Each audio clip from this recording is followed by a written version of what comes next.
Assalamualaikum warahmatullahi wabarakatuh. Walhamdulillahi hamdan katsiran thayyiban mubarakan fih kama yuhibbu rabbuna wa yarda. Asyhadu an la ilaha illallah wahdahu la syarikalah wa asyhadu anna Muhammadan abduhu wa rasuluh sallallahu alaihi wa ala alihi wa ashabihi wa man tabi'ahum bi ihsanin ila yaumil qiyamah. Amma ba'd. Ikhwan wa akhwat rahimani wa rahimakumullah, kita masih berada pada hadis yang ke-19 dari hadis Arba'in An-Nawawiyah oleh Al-Imam Abu Zakaria Yahya bin Syaraf An-Nawawi rahimana wa rahimahullah, yakni hadis Ibnu Abbas radhiyallahu ta'ala anhuma, di mana kita telah membacakan hadisnya pada pertemuan yang lalu.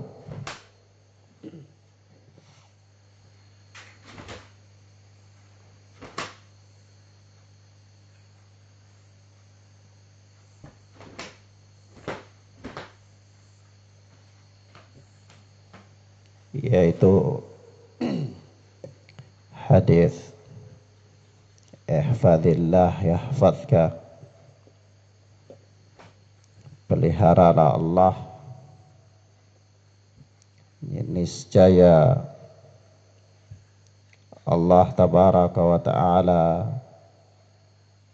akan memeliharamu. Maka ikhwan wa akhwat, sekali lagi kita katakan ini adalah hadis yang agung, yang terdiri dari beberapa kalimat yang mudah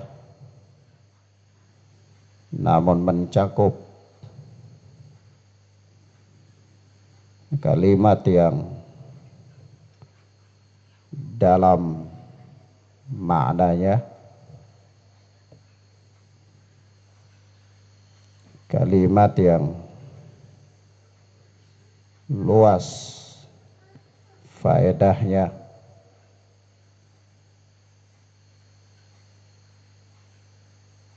dan kalimat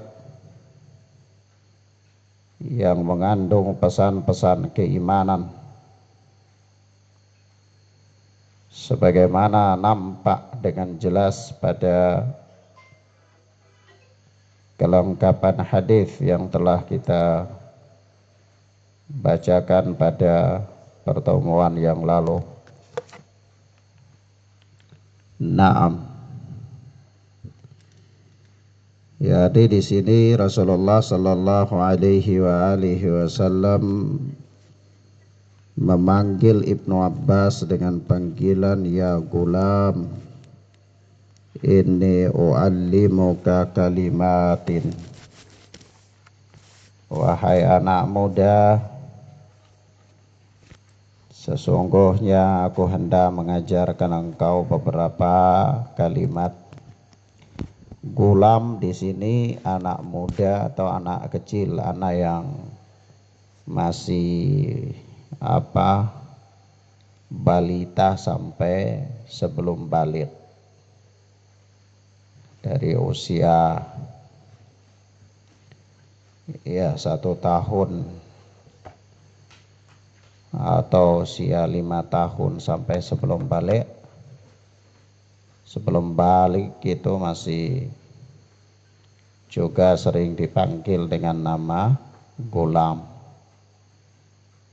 Ya, walaupun memang kadang-kadang juga gulam itu dipanggil untuk anak-anak yang masih 1 tahun ke atas, atau terkadang juga yang sudah pemuda, ya. Naam. Tetapi dalam hadis Ibnu Abbas ini Rasulullah Shallallahu Alaihi Wasallam mengatakan ya gulam, maka Syekh Al-Allamah Dr.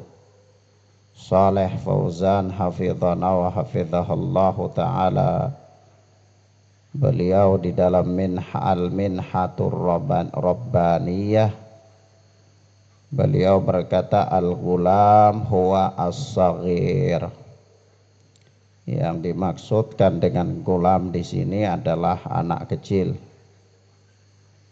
Anak kecil. Wa hadza fihi dalilun 'ala al-inayati bis-sighar wa tawjihihim. Sekalian ini adalah dalil atas disyariatkannya untuk al-inayah bis-sighar, memberi perhatian dan bimbingan, wa tawjihihim, memberikan perhatian dan bimbingan terhadap mereka, yaitu terhadap anak-anak yang masih kecil. Jadi anak-anak yang masih kecil itu jangan dibiarkan saja, tapi dia harus diarahkan, dia harus dibimbing. Nah, ini adalah bantahan terhadap teori parenting yang mengatakan kalau anak-anak masih kecil itu mereka tidak boleh disuruh, tidak boleh dilarang, tidak boleh diperintah, tidak boleh dilarang-larang, karena otaknya sedang berkembang. Otak kiri sama otak kanan takut nanti bertabrakan, ya. Repot kalau bis bertabrakan, ya kita bisa lihat di jalan bekas-bekasnya. Sepeda motor tabrakan, ini otak tabrakan, ya bahaya, ya. Jadi katanya biar dia sedang mengeluarkan potensi dirinya. Ya, anak-anak itu mau nulis-nulis sembarangan di dinding-dinding, tidak boleh dimarah, tidak boleh diarahkan. Anak-anak itu mau ngambil barang orang sembarangan dan tidak boleh dimarah. Anak-anak itu mau naik-naik, lompat-lompat di atas kursi atau meja sembarangan, tidak boleh dimarah. Akhirnya anak-anak itu hidup tidak ada punya adab dan etika. Nah, ini teori parenting, ini teori yang batil. Dan saya pernah menyaksikan hasil dari teori ini, memang anak-anak itu tidak beradab. Saya pernah bertamu di rumah seorang teman, dia guru bahasa Inggris dan juga sudah dianggap ustadz. Kebanyakan baca buku-buku parenting, sampai anaknya tuh usia 2 tahun ketika itu ya kita sudah nggak bisa duduk, nggak bisa ngobrol. Nah kita mau duduk ya anaknya lompat sana lompat sini, main lari sana lari sini, nulis sana nulis sini, sembarangan ya. Akhirnya ya repot kita. Saya akhirnya langsung pamit pulang ya. Ya ini hasil dari parenting ya. Nah, dan saya pernah memberikan kritik yang panjang lebar tentang masalah parenting itu. Nah, ini salah satu bantahan terhadap teori yang batil itu, yaitu Nabi bersama anak masih kecil. Ya, kalau Ibnu Abbas itu datang ke kota Madinah di usia sekitar 10 tahunan, ya berarti kira-kira Nabi waktu itu bonceng-bonceng Ibnu Abbas itu ya umur 10 sampai 11 tahun ya. Makanya Nabi katakan ya gulam, anak muda, anak kecil, bocah, fadillah ya fadkah, peliharalah Allah, niscaya Allah akan memelihara engkau. Maka Syekh Dr. Saleh Fauzan mengatakan sekali lagi, hadza fihi dalilun 'alal inayati bis-sighar wa taujihihim ya. Ini adalah dalil yang menunjukkan kepada kita bahwa disyariatkan untuk memperhatikan dan membimbing, memberikan perhatian dan memberikan bimbingan kepada anak-anak kecil, sehingga anak kecil itu tahu kalau ada orang tua duduk dia jangan naik-naik di atas kursi. Dia tahu kalau ada orang tua ngomong dia jangan ngomong. Dia tahu kalau ada orang tua duduk di situ dia hilang, nggak boleh nimbrung di situ kayak orang yang jenggotnya sudah panjang-panjang, ya, nggak boleh. Itu harus arahkan dan dibimbing. Dia tahu orang tua itu adalah orang tua yang harus dia hormati, bukan teman ceritanya, ya. Ada orang di sekolah-sekolah TK pakai metode parenting, anak-anak kecil yang ngajar nenek-nenek, panggil anak-anak kecil teman-teman, anak-anak ingusan teman-teman sama nenek-nenek.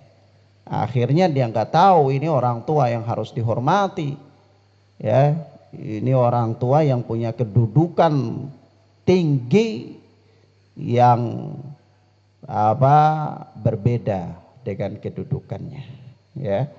Nah, begitu, sehingga ada batasan-batasan antara guru dan murid, antara anak kecil dan orang besar, ya, dan seterusnya, supaya dia itu beradab, bimbingan supaya dia beradab. Kemudian Rasulullah sallallahu alaihi wasallam mengatakan kepada Ibnu Abbas, inni u'allimuka kalimatin, yaitu kalimat yang singkat, padat, jelas, mudah dipahami, ya. Yaitu apa? Ya kalimat itu ihfadillah yahfadka, peliharalah Allah, niscaya Allah akan memelihara engkau. Maksudnya apa? Ihfadillah, pelihara Allah itu. Apakah Allah membutuhkan pemeliharaan dari makhluk?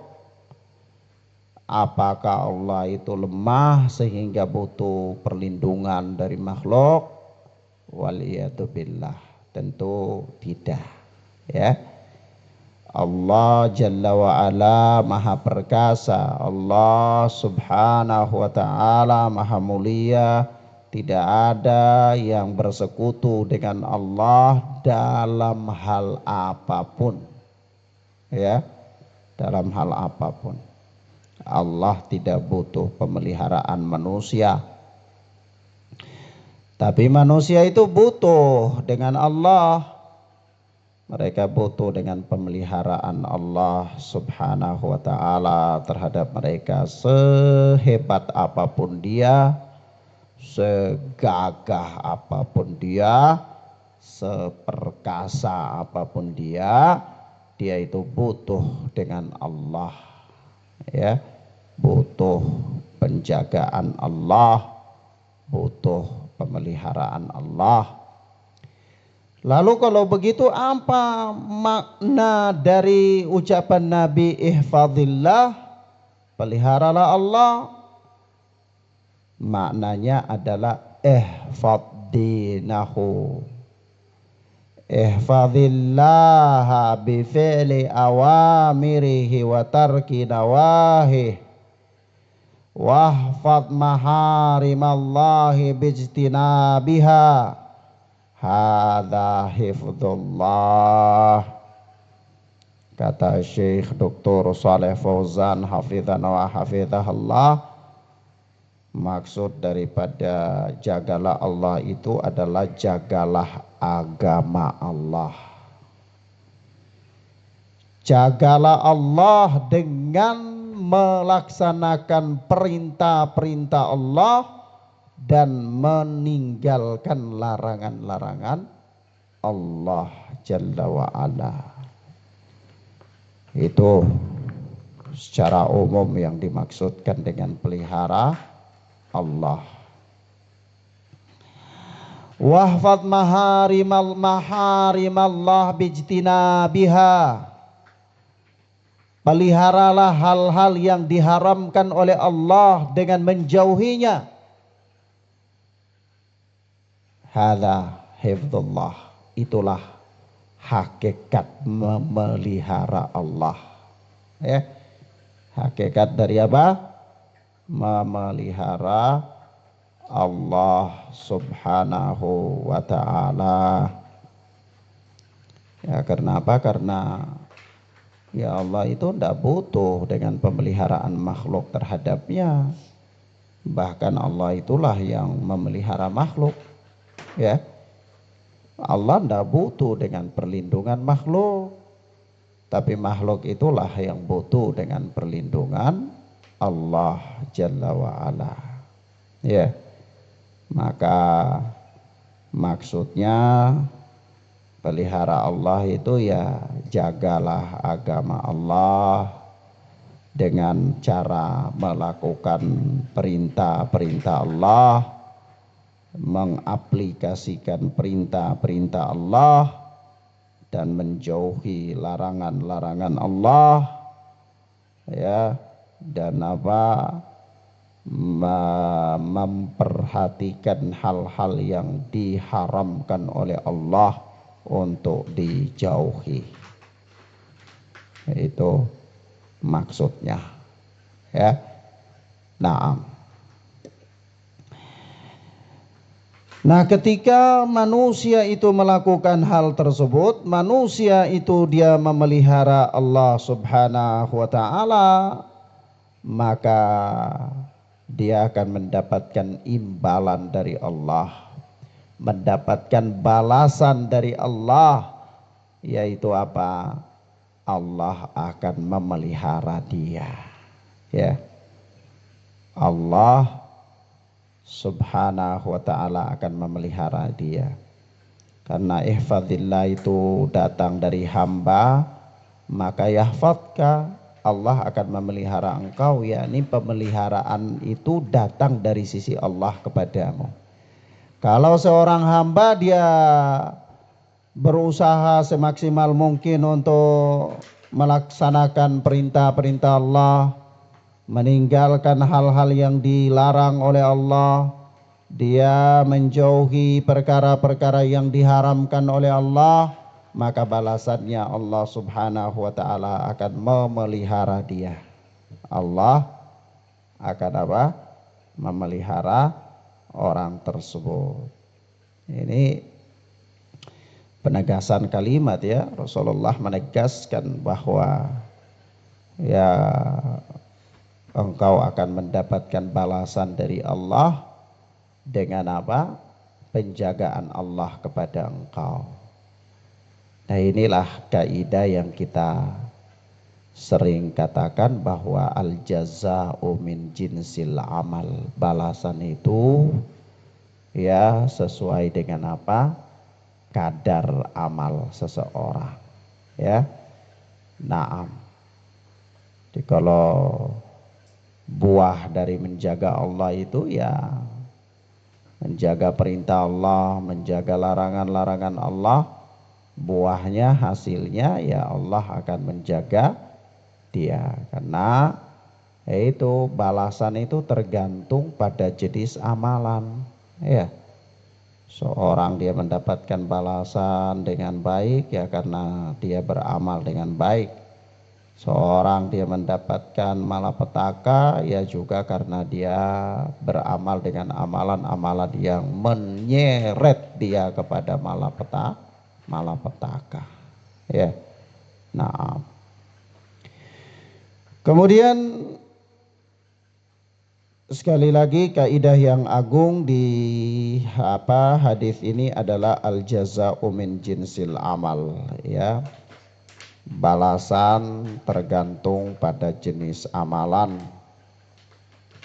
sehingga kata Syekh Shalih Fauzan, fa idza hafidtallaha fa innallaha yahfazuka mimma takrahu fi dinika wa dunyaka, fa hadhihi thamaratu hifdzillahi wa hifdzi awamirihi wa nawahi. Yaitu kalau jika engkau menjaga Allah, ya niscaya Allah subhanahu wa ta'ala akan menjaga engkau dari hal-hal yang engkau benci, baik dalam urusan agamamu maupun dalam urusan duniamu. Fahadhihi thamaratu hifdzillahi wa hifdzi awamirihi wa nawahi. Inilah buah dari menjaga Allah subhanahu wa ta'ala, menjaga perintah-perintah Allah dan menjaga larangan-larangan Allah subhanahu wa ta'ala.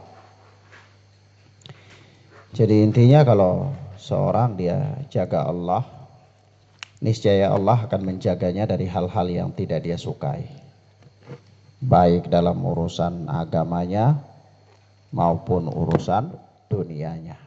Ya, orang ini akan dipelihara oleh Allah dalam aktivitas dunianya, lebih-lebih lagi dalam aktivitas akhiratnya, yaitu agamanya. Nah,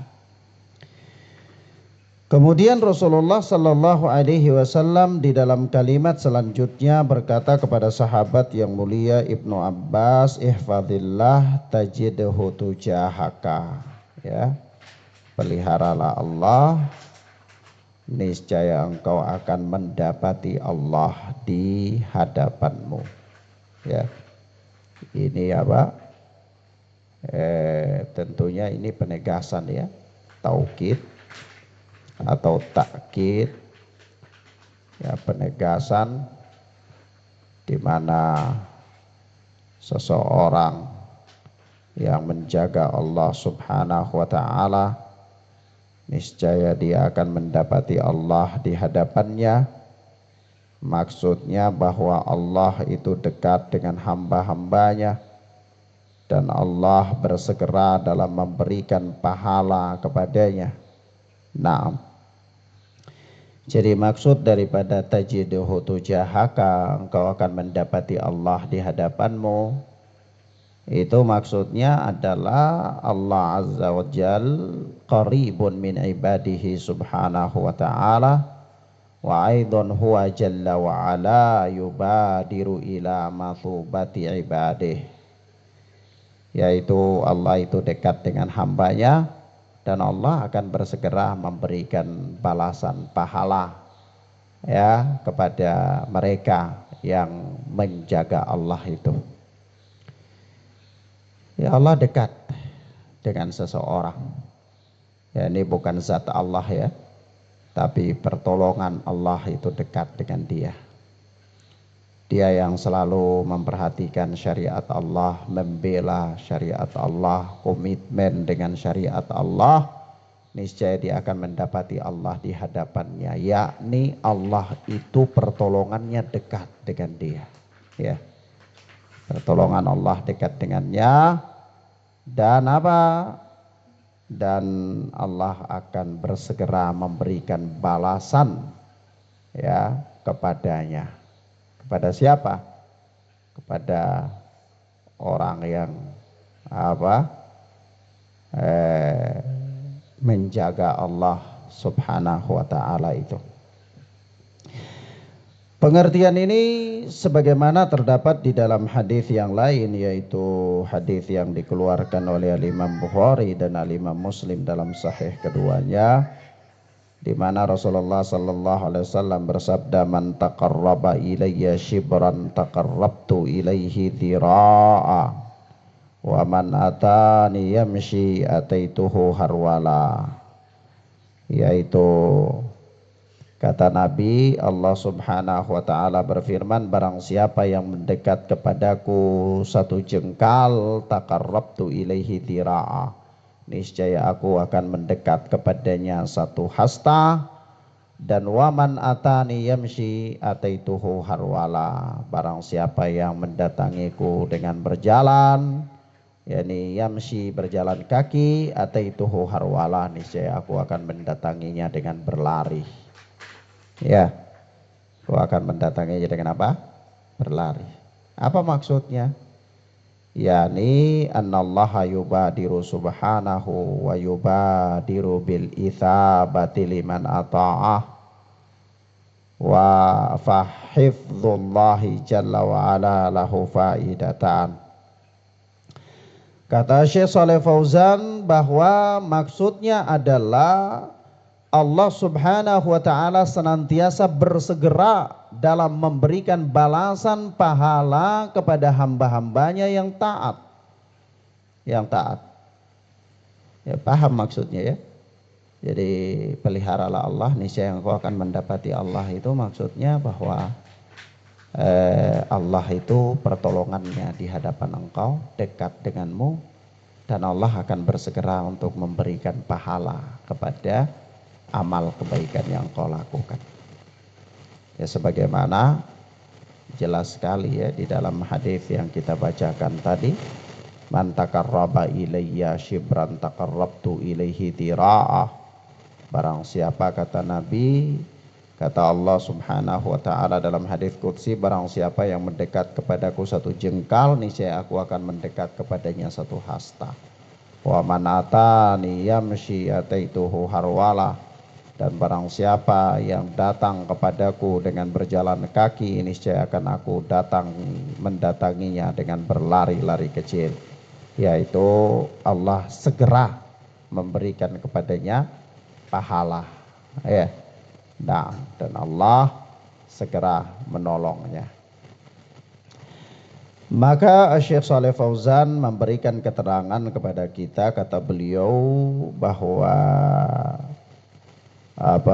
fahifdullahi jalla wa ala lahu faidatan, ya, maka memelihara Allah itu mempunyai dua faedah, ya, memelihara Allah itu punya dua faedah.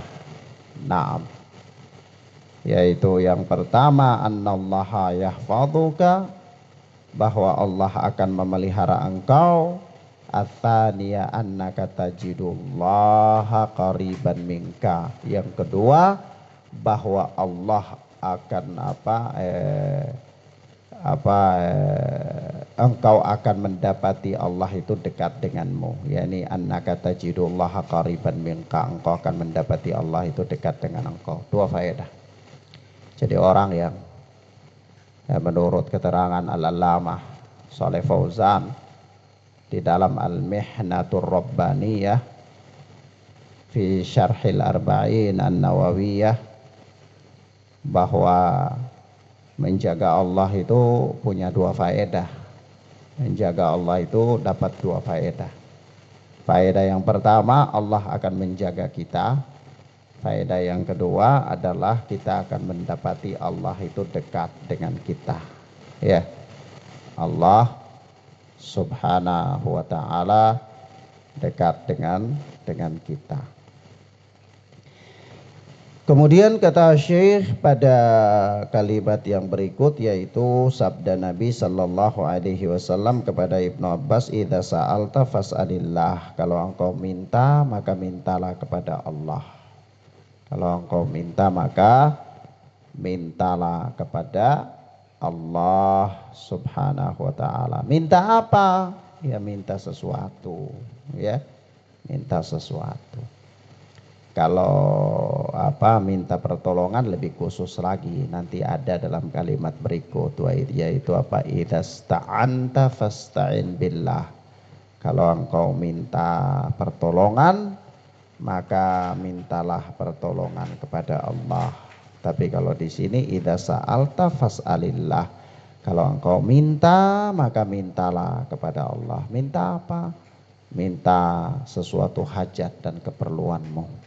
Ya, engkau minta keistiqomahan, minta kepada Allah.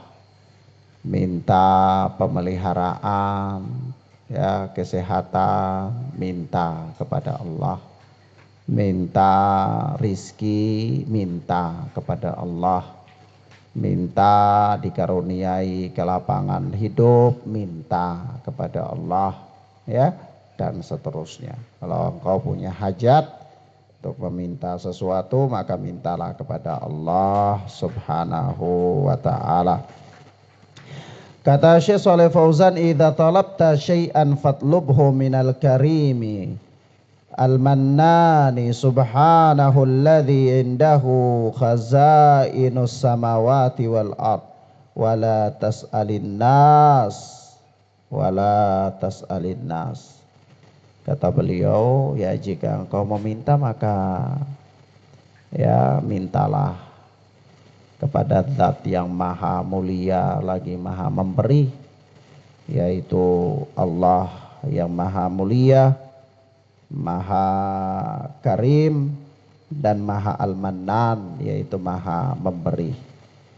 Ya, yang mana indahu khazainus samawati wal ard, yang di sisinya lah gudang-gudang perbendaharaan kekayaan langit dan bumi. Ya, Allah itu menguasai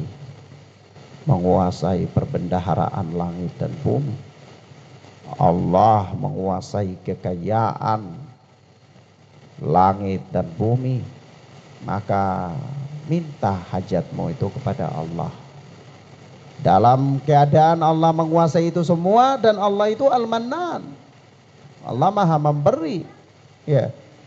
Karena Allah maha memberi, sementara Allah menguasai itu semua, maka bukanlah perkara sulit bagi Allah untuk memberikan kepadamu. Kalau engkau minta uang, minta kepada Allah. Kau minta kesehatan, minta kepada Allah, dan seterusnya.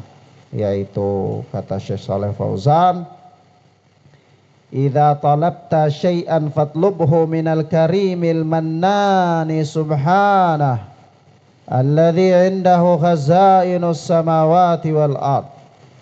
Ya, apabila engkau minta sesuatu, maka mintalah kepada Allah, Zat yang maha mulia lagi maha memberi, yang di sisinya lah terdapat perbendaharahan kekayaan langit dan bumi. Wala tas'alin nas, maka janganlah engkau minta kepada manusia. Ya, jangan minta kepada manusia. Karena ikhwan wa akhwat, kalau kita minta kepada manusia, itu kebanyakannya kita kecewa. Kalau kita berharap kepada manusia, kebanyakannya kita kecewa. Kenapa? Karena manusia itu juga minta kepada yang lain. Dia butuh kepada yang lain. Kalau orang yang kita minta itu saja dia sedang butuh kepada yang lain, maka lebih baik kita minta kepada zat yang tidak membutuhkan yang lain. Kita minta kepada zat yang maha memberi, yaitu Allah Jalla wa'ala yang maha mulia. Kemudian kata Syekh Shalih Fauzan, wasu'alu ghairillahi ala nau'ain, yaitu meminta kepada selain Allah itu terbagi menjadi dua. Ya, meminta kepada selain Allah Subhanahu wa ta'ala itu terbagi menjadi apa? Menjadi dua. Al-ula al-awwal yang pertama, su'alun fima la yaqdiru alaihi illallah, yaitu permintaan yang tidak disanggupi kecuali Allah. Permintaan, ya ini meminta sesuatu yang tidak disanggupi kecuali Allah. Misalnya minta turun hujan, itu manusia nggak bisa kecuali Allah. Itu hak khusus Allah, ya. Maka kalau meminta sesuatu yang tidak disanggupi oleh makhluk kecuali Allah, lalu kita memintanya kepada makhluk, maka yang demikian itu adalah syirkun akbar, syirik akbar, ya. Syirik apa? Syirik besar. Ini contohnya banyak, ya. Seperti ya contoh yang kita lihat keumuman manusia di zaman ini, yaitu apa? Kalladzina yad'unal amwat wa yastanjiduna bil mauta wa yastaghithuna bihim wa yatlubuna minhumul hawaid fayati ahaduhum indal qabri yaqul ya fulan agithni ya fulan kada wa kada ya wali Allah a'tini kada wa hadza syirkun akbar, kata Syekh Shalih Fauzan. Contohnya apa? Ya contohnya seperti apa? Seseorang yang dia berdoa, meminta pertolongan, beristighatsah, dan meminta dipenuhi kebutuhan-kebutuhannya kepada orang yang telah mati. Pada orang yang telah mati. Itu dia berdoa kepada orang-orang yang sudah mati. Dia meminta bantuan kepada mereka, kepada para mayit itu. Dia meminta beristighatsah, yaitu meminta perlindungan kepada mereka. Wa yatlubuna minhumul hawaid, dia minta dipenuhi kebutuhan-kebutuhannya oleh mereka, orang-orang yang sudah mati. Wa fayati ahaduhum indal qabri, maka dia datang, salah seorang dari mereka datang di kuburan orang-orang yang sudah mati itu, lalu dia katakan ya fulan agithni, wahai fulan tolonglah aku, ya fulan kada wa kada, wahai fulan demikian dan demikian, ya wali Allah a'tini kada wa kada, ya wahai ya wali Allah berikanlah saya ini dan itu. Wa hadza syirkun akbar, ini adalah syirik akbar, ya. Syirik akbar ini bahaya, ya kawan, ya.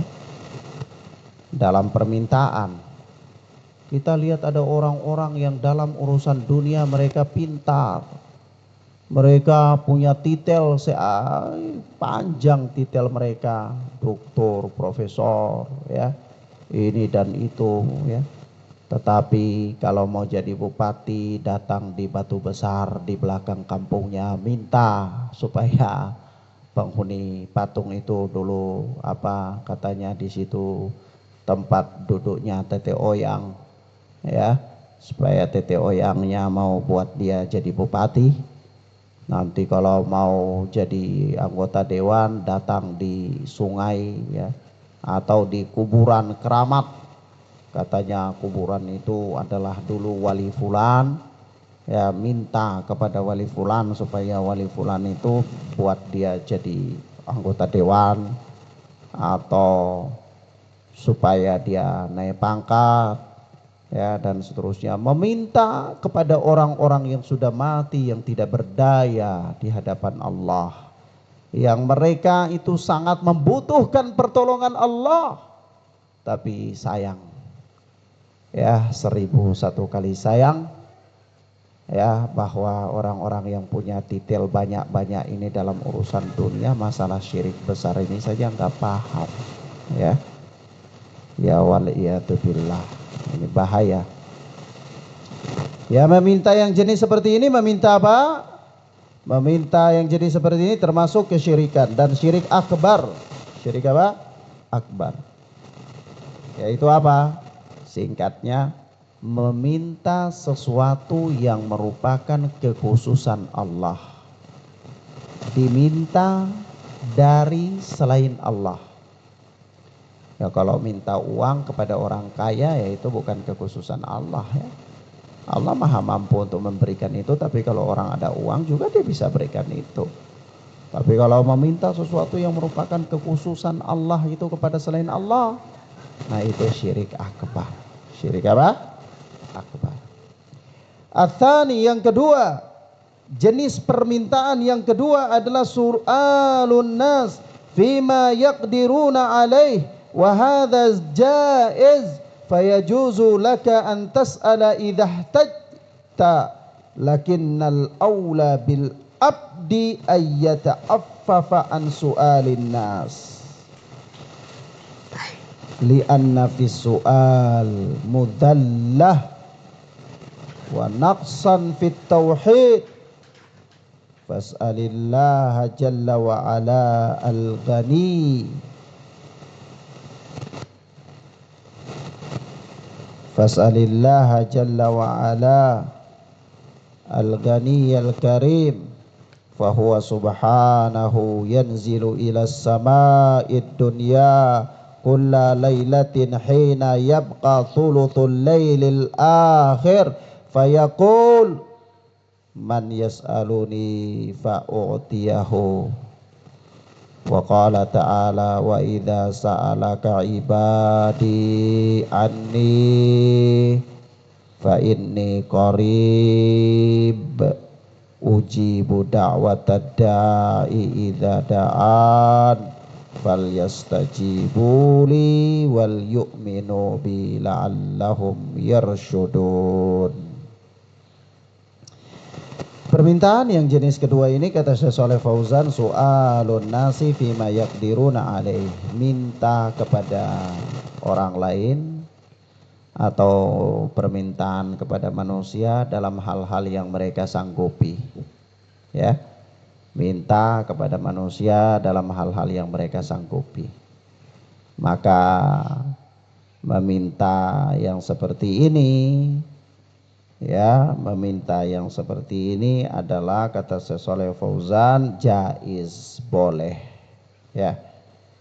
Permintaan seperti ini boleh saja, tidak mengapa, ya, boleh, tidak terlarang. Minta makan kepada orang yang punya makanan, minta air untuk minum kepada orang yang punya air, minta uang kepada orang yang punya uang, jaiz, boleh saja, ya. Nah, tetapi apa? Kata beliau, fayajuzu laka an tas'ala idza tajta. Boleh bagi engkau untuk meminta kepada seseorang yang punya kemampuan untuk memenuhi hajatmu apabila engkau butuh. Lakinnal aula bil abdi ayyata'affafa an su'alin nas.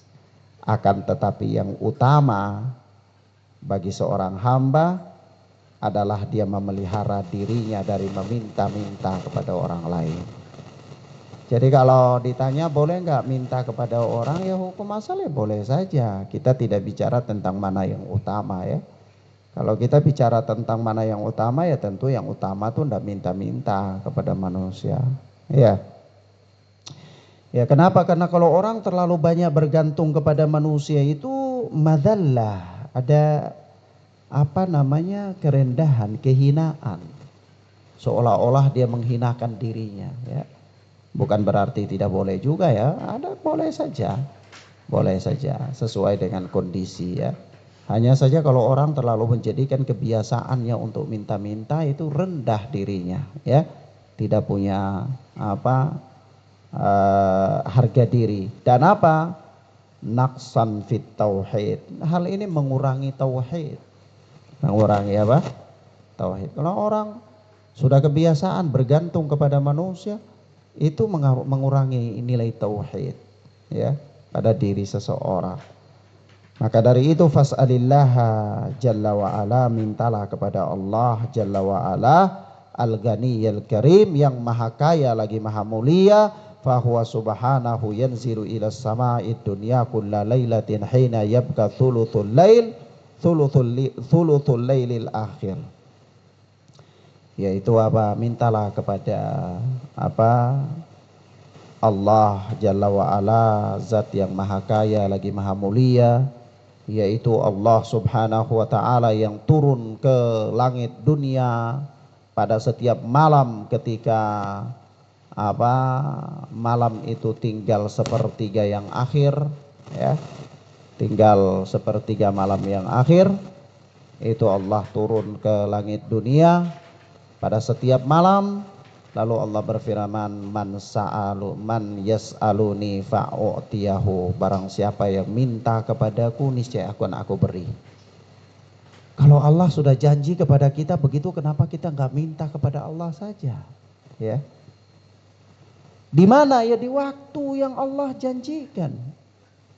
Kapan ya Allah janjikan? Di sepertiga malam yang akhir setiap hari Allah turun ke langit dunia. Lalu Allah berfirman, man yas'aluni fa'u'tiyahu, barang siapa yang meminta kepadaku niscaya pasti akan aku beri ya. Minta Allah janji Allah beri. Kalau kita minta kepada manusia yang gak jelas ya, hanya akan membuat kecewa ya.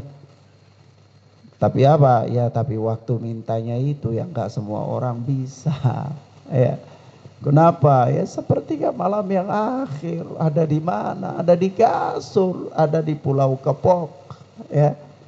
Pulau Kepok yang empuk, susah bangun untuk meminta kepada Allah di waktu tersebut. Tetapi Allah subhanahu wa ta'ala telah menjanjikan kepada hamba-hambanya di dalam hadis qudsi yang dikeluarkan oleh Imam Bukhari dan Muslim, pada sepertiga malam yang akhir Allah berfirman, man yas'aluni fa'utiyahu, barang siapa yang meminta kepadaku niscaya pasti akan aku berikan. Begitu juga dalam surat Al-Baqarah Allah berfirman, wa idza sa'alaka ibadi anni fa inni qarib, kalau hamba-hambaku bertanya kepada engkau tentang aku, maka jawablah sesungguhnya aku itu dekat. Ujibu da'watad da'i idza da'an, aku menjawab mengabulkan doa orang yang berdoa apabila dia berdoa kepadaku. Falyastajibu li wal yu'minu bi la'allahum yarsyudun ya. Allah subhanahu wa ta'ala dalam surat Al-Baqarah ayat 186, yaitu Allah berfirman falyastajibuli, hendaklah mereka itu memenuhi segala perintahku, dan wal yu'minu bi, dan mereka beriman kepadaku, la'allahum yarsyudun ya, mudah-mudahan mereka mendapat petunjuk. Kalimat sebelumnya firman Allah, dan apabila hamba-hambaku bertanya kepadamu tentang aku, maka sesungguhnya aku itu dekat. Ujibu da'watad da'i idza da'an, yaitu aku mengabulkan doa orang yang berdoa kepadaku ya apabila dia berdoa. Jadi Allah janji ya, Allah janji. Kalau begini keadaannya ya minta saja kepada Allah, merengek kepada Allah, merengek kepada Allah, menghambakan diri kepada Allah. Ngapain harus meminta kepada manusia yang tidak pasti ya, yang hanya buat kecewa, yang hanya memberikan janji-janji palsu, tapi minta kepada Allah, dan Allah itu berjanji bahwa Allah akan mengabulkan setiap doa apabila seorang hamba itu berdoa kepada Allah. Kalau belum sekarang ya besok, kalau enggak besok ya besok lagi, kalau enggak besok lagi ya besok lagi. Bahkan ya kawan, Allah itu menguji kita dengan doa-doa kita sampai kita benar-benar ikhlas dan kita sungguh-sungguh dalam berdoa kepada Allah. Ya, terkadang ya kita baru doa sebentar Allah sudah kabulkan. Ya. Terkadang pula belum juga kita berdoa, baru terbersit di dalam benak kita saja Allah sudah kabulkan. Tapi terkadang kita harus berdoa dan kita tunggu lama sekali doa kita itu dikabulkan oleh Allah. Ya. Dan ya kawan, bahwa saya ingin katakan bahwa kita sudah pernah mengalami, anak secara pribadi, banyak di antara doa kita yang kita doakan sebentar sudah dikabulkan oleh Allah. Ada yang belum kita doakan pun sudah Allah berikan apa yang kita inginkan. Tapi ada doa yang kita sudah panjatkan kepada Allah lama dalam doa kita, tetapi Allah belum berikan apa yang kita mau. Dan bahkan anak, kalau mau jujur anak katakan, anak punya satu doa yang kurang lebih doa itu sudah anak berdoa kepada Allah sejak sudah 5 tahun lamanya. Tapi sampai hari ini Allah belum mengabulkan doa tersebut. Bahkan anak pilih waktu-waktu yang ijabah, anak pilih kondisi-kondisi yang baik untuk berdoa kepada Allah, tetapi Allah belum mengabulkan. Bukan berarti Allah tidak mengabulkan doa hamba yang berdoa, tetapi kita berdoa itu sendiri adalah ibadah. Terkadang memang Allah menginginkan bahwa kita itu berlama-lama dalam beribadah kepada Allah, berlama-lama dalam memanjatkan doa kepada Allah Subhanahu wa taala. Ya. Demikian akhwana fiddin azani Allah wa yakum, inilah beberapa hal yang bisa kita sampaikan terkait dengan hadis ini. Hadis Ibnu Abbas, hadis yang ke-19 dan belum kita tamatkan ya. Kita masih sampai pada kalimat idza sa'alta fas'alillah. Kalau engkau minta keperluanmu, maka mintalah kepada Allah Subhanahu wa taala. Tapi ini kita punya alat ini dia sudah mulai rewel lagi, subhanallah ya. Minta kepada Allah, semuanya bisa Allah berikan. Ya, naam, wallahu taala alam bisawab. Juga udah lama dipakai terus ya, dari 2019, 19, 20, 21, 22, 23, 24 ya, 5 tahun ya. Memang namanya manusia ya saja itu kalau sudah terus dipakai dia rapuh tulangnya, apalagi alat-alat buatan manusia ya sudah waktunya untuk dia juga harus dilem biru ya, lem biru, dilempar beli baru ya. Nah, wallahu a'lam bissawab. Wa sallallahu ala nabina Muhammad wa ala alihi wa sahbihi wasallam. Subhanaka Allahumma bihamdika asyhadu an la ilaha illa anta astaghfiruka wa atubu ilaik. Wassalamualaikum warahmatullahi wabarakatuh.